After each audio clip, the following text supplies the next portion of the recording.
I always have a hard time giving my testimony, and it's not because it's extremely emotional or difficult to talk about or anything like that. It just always seemed a little bit boring.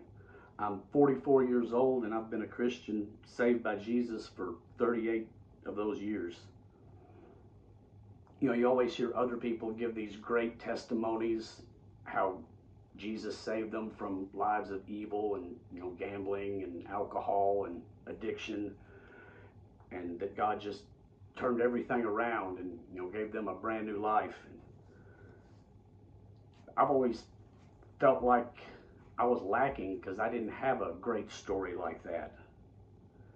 I was trying to write down my thoughts for this, and I got to thinking about Paul and realized not everyone has to have a conversion like Paul. And to me, I think a better comparison might be of Timothy. In 2 Timothy 1:5, it says, "I am reminded of your sincere faith, a faith that first dwelt in your grandmother Lois and your mother Eunice, and now I am sure dwells in you as well." In my case, that would read, faith that dwelt in your grandparents, Dot and Tom Jenkins, grandparents, Billy and Anna Pearl Steinbach, your father Jeff, and your mother Susie.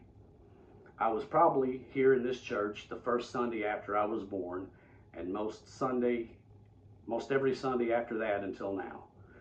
Bible stories at bedtime, here in the church every time doors were open, and a lot of times even when they weren't open, Mom was a custodian for a while. I remember lots of times playing hide and seek in the church.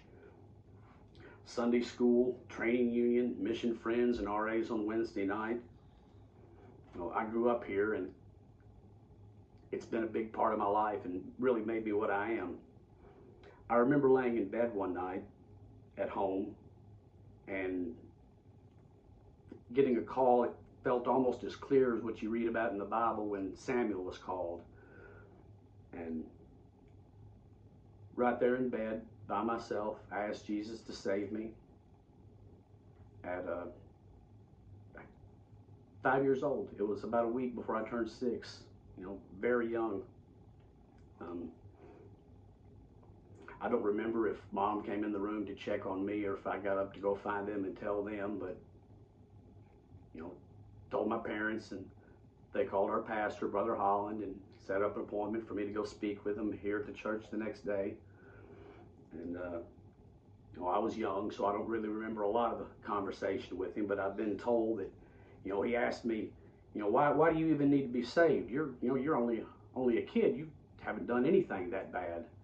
And I guess even then I knew and understood well enough to tell him that everybody had sinned and that I didn't want to go to hell. And that seemed to clear things up in his mind and Mom and Dad's mind, and they understood that I knew what I was talking about and was making a conscious decision to follow Jesus. I was a little nervous, just being so young, so it took me a few weeks to work up the nerve to walk the aisle and get baptized.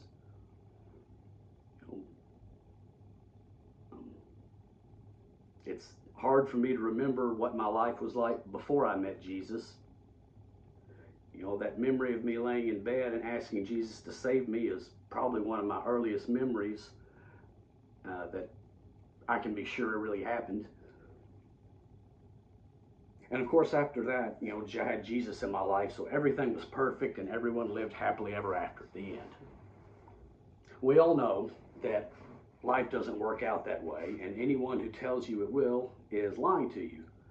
So when I was 17, got me a serious high school girlfriend, and we did what teenage boys and girls do, even though they've been told not to, and God decided to bless us with a little surprise. And it's easy to say you're pro-life until you're forced with that decision yourself. And at 17, it's scary to think about being responsible for another person for the rest of your life.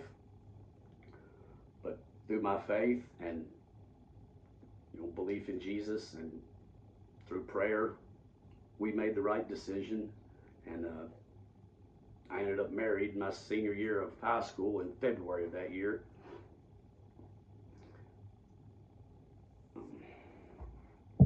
Looking back, I don't really know how I dealt with all the stress at the time. I know it had to be Jesus, it had to be God that got me through it.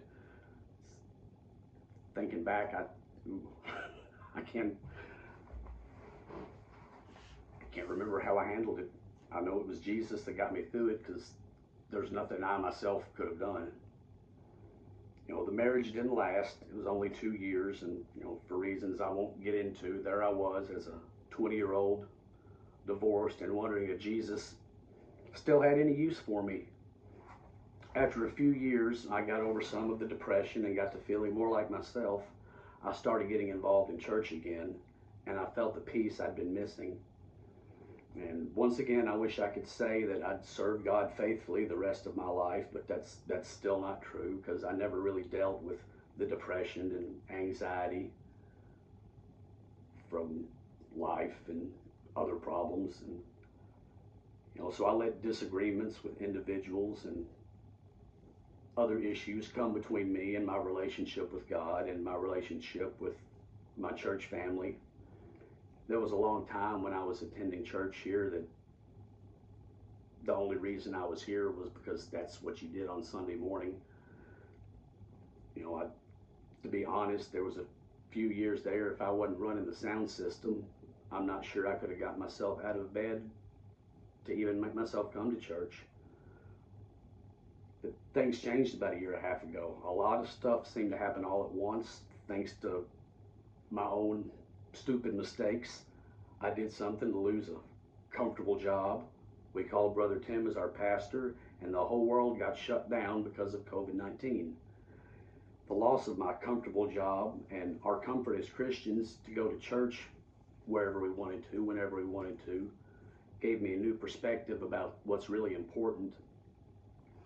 And looking back over the past year, I realized that Jesus has been in this, God has been in this, and I'm trying to use it as an opportunity to grow as a Christian, to renew my faith, and to really restore my walk with Jesus that hasn't been quite as strong as it should have been for a while now.